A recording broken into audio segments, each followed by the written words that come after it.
মান যদি খানের অর্ডার পাই তো এখানে পাক শাক করি জায়গাতে। এখানে পাক করেন? হ্যাঁ, আর এইটা কি? এখানে এই যে হাঁড়ি পাতিল দই এখানে পাক করি নিয়ে আই এখানে হাঁড়ি পাতিল গুলা দই এখানে পিছনে দেখতে পাচ্ছি পাহাড়। পাহাড়ের উপরে এখানে আমরা গুলা দই এই যে মেচাং বানাইছি মেচাঙ্গের উপরে বইয়া এখানে দই।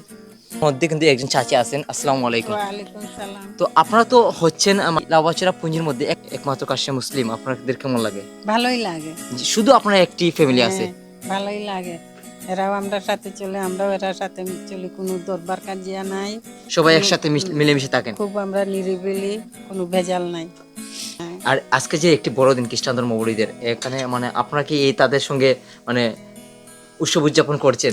করি কিন্তু এরা তো আজকে অন্যটা খাওয়ার এই খাওয়াটা আজকে আমরা খাওয়া না আর কি, এমনি এরার সাথে আসি আর কি, খাওয়াটা তো আমরা। তারপর আমি দেখেছি কিন্তু আপু দেখেছিলেন যে ওনারা কিন্তু মিষ্টি মিষ্টি সবগুলো পাঠিয়েছেন আপনাদের। হ্যাঁ হ্যাঁ, মিষ্টি পাঠাইছে, লোক পাঠাইছে, এমনি চা নাস্তারও দাওয়াত দিছে, ভাতটা আর কি না, এটা 1 তারিখে। তো আপনারা মানে পুরো একটা ফ্যামিলি থাকেন এখানে? হ্যাঁ। আর কোনো খাসিয়া নাই না, এখানে? এটা ওই বাচ্চার খানি, ও কি খান? বাচ্চার খিচুড়ি আর কি। ও, বাচ্চার জন্য কি কি দিয়েছেন এখানে? ডাল, সবজি, পেঁপে, আলু, গাজর। কেন ওই যে